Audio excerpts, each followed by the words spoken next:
I think even President Trump will agree that we don't have to be Americans to celebrate Thanksgiving. For we should always be grateful for what we have. I'm a transplant into the industry. I did not grow up in the industry. I had some experiences when I was in school in SGI. I used to help my father deliver cartons from Kimberly-Clark in the 2 lorries which he owned. And when I was in the armed forces, I had to run a signal store.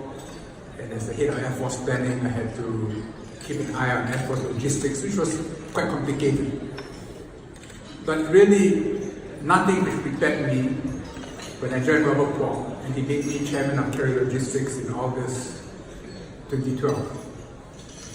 And what I've learned in logistics, I'm grateful to what I've learned from my colleagues in Carrier Logistics who are forbearing in answering what they must have thought to be ridiculously elementary questions I ask of them. And grateful to all of you in the industry for accepting me as an old friend, as an ex-politician who did not see me as the chairman of a competing logistics company, but as someone who has joined your ranks. I felt the way I did when I was transferred from the Army to the Air Force, which was a difficult transition, knowing how tribal the services are. But change is a fact of life, whether we like it or not. And today we face quite dramatic changes in the world. I think foremost is this growing tension between the US as the world's preeminent superpower and with China, which within 10-15 years will become the biggest economy in nominal terms in the world. In the last year, almost suddenly, a coalescence of anti-China emotions in the US, bipartisan, covering not just the political establishment, but also the business establishment, think tanks, even the academic establishment. And the trends are, to say the least, not good. I just came back from a conference in Abu Dhabi, which consisted of current and ex-foreign ministers organized by the UAE Foreign Ministry. And I met a number of ministers who told me that they were under pressure from the US to choose between the US and China. And I'm told that even in Singapore, we get pressure from both sides. And if the tension gets worse, the anxiety level among all of us will go up. Trump and Xi Jinping will be meeting at the end of the month in Buenos Aires. I think there's a reasonable chance of a good outcome on the immediate trade disputes. A short while before the midterm elections, China decided that rather than try to hurt Trump, they should do the opposite. Without actually saying that they're supporting Trump, they were quietly helpful to Trump. So that telephone call between the two of them, just before the elections, Trump tweeted a long and very good conversation. And Chinese Foreign Ministry, unusually, described it effusively as an extremely positive exchange. So I suspect, I have no proof, but I suspect, and I have some instincts in this area, I suspect that the rough shape of a deal has already been hammered out. And Trump said he will stay one extra day in Buenos Aires in order to host dinner for Xi. So we'll see. But the deeper antagonisms will be more enduring. And in the field of technology now, there is concern in the US that the Chinese are catching up, that over the years, either through forced intellectual property transfer or through theft, China is benefiting unfairly from the WTO and outside the WTO. I'm personally quite surprised how within the last 1-2 years, the views in America have shifted. I don't agree with all of them, but whether I agree with them or not, it is a political fact which will affect the course of things to come. For example, on technology, last night I had a dinner where Li Kai-fu, the Taiwanese investor in AI, who's just written a very interesting book on the AI competition between the US and China. They said it is difficult for him now as a China fund to invest in AI companies in the US. And there are American Chinese who live decades in America, American citizens, who are helping China in some areas like anti-pollution. They get spoken to by the FBI. What exactly are you transferring to the Chinese? So the mood is tense and likely to become more so. In the field of 5G, the Americans have suddenly become anxious by the fact that Huawei and ZTE are writing many of the standards.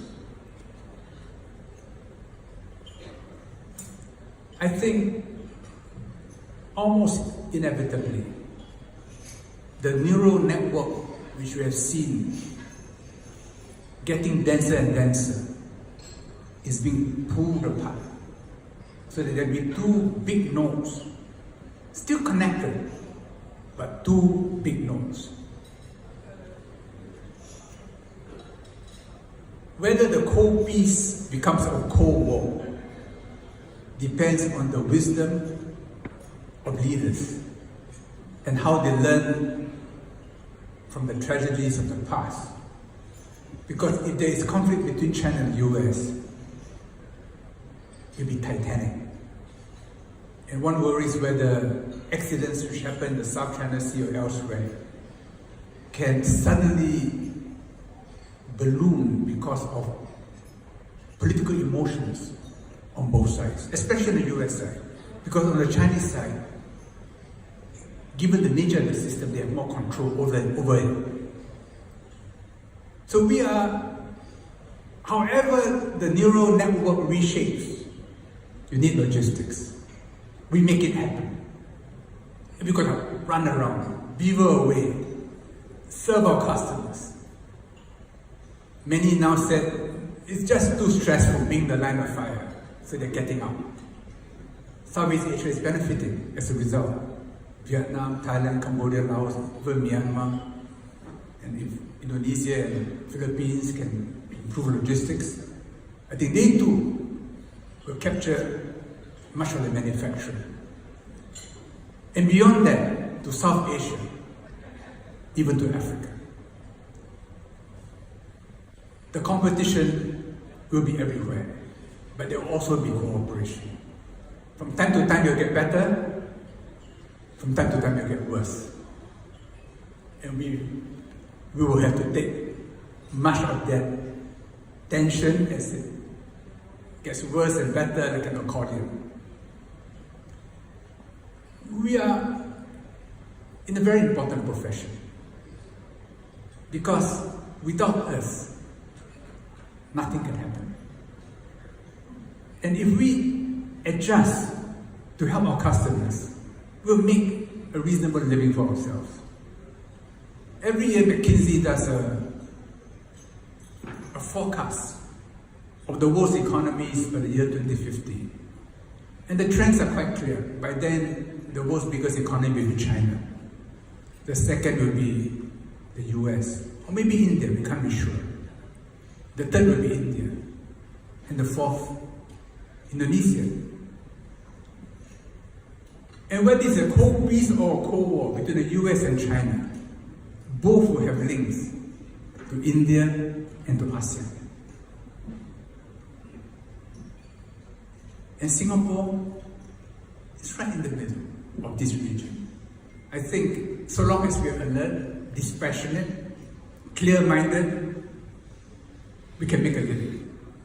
And this place will continue to do well, provided we maintain a keen sense of balance. Don't take sides. Be neutral. Be helpful. Be a peacemaker, never a troublemaker. In the end,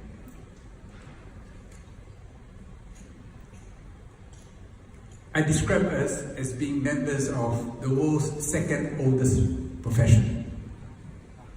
Whether there's peace, even when there's war, we are still needed. And so long as we perform our role well, we'll help make it a better world. I'm grateful to be inducted into your ranks and to be accepted as one of you. It is an honor and a privilege for me. And I found that despite competition among us and a certain rivalry, there is a unique camaraderie. And even when rivals are in competition, when for one reason or another, one side is in a jam, very often the competitor will extend some assistance. And this is in our enlightened self-interest, because when we leave one company, we go to another company in the industry. And you never know when you meet again and when the shoe will be on the other foot. And that's why what Paul Lim and the wonderful women and men in the supply chain Asia, all of you are advisors and judges who feel impelled to support this cause. You play an important role in keeping the industry together, in maintaining individual reputation. Because in the end, when the risks are high, what matters the most is our reputation and integrity. Thank you.